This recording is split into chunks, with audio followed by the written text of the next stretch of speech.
Hello, I'm ASPO Board Member Richard Matthews.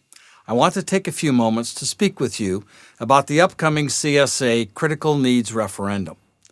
For starters, I want to say that I have no quarrel with the fact that we need improvements and remediation for our infrastructure and roads.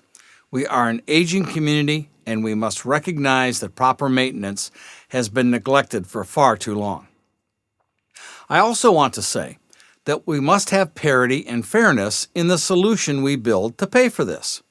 And that solution must include a fair and reasonable contribution from all residential property owners.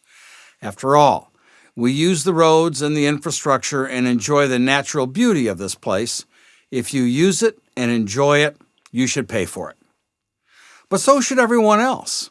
The tourists and guests that put stress on our roads and infrastructure need to pay their fair share, including the guests of the resort.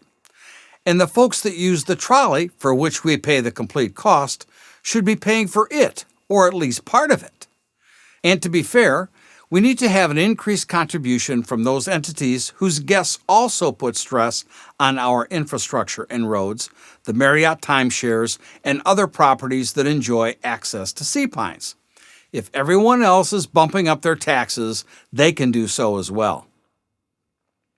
Add to this a destination marketing fee such as the one in place in Greenville, and we have a new level playing field where asking the RPOs to increase their taxes for a few years is a very reasonable request.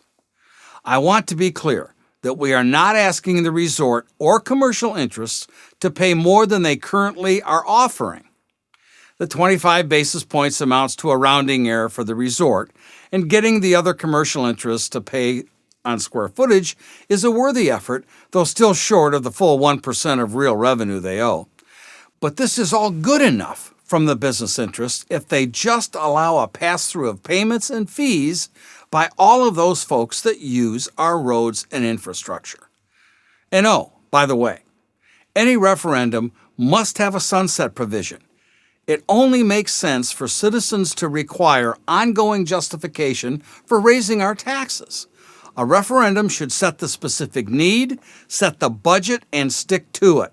Finish the project and finish the funding. And then move on to the next if and when that occurs. Sort of like what we do when a hurricane hits.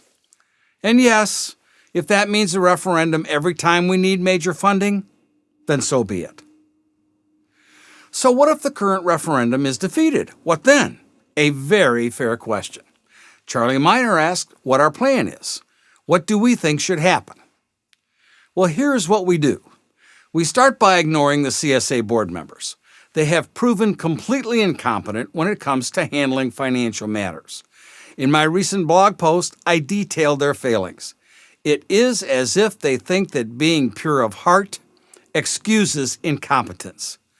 Because they are volunteers and mean well, they can suspend everything they learned and practiced in their professional careers. Enough with these guys. They can join in a meeting, however, that would include stakeholders from all parts of Sea Pines, not just the resort and other commercial interests, but folks that are very concerned about the attack on our quality of life. It would include those that believe RPOs must have a strong representation at the table, a strong ASPO representation.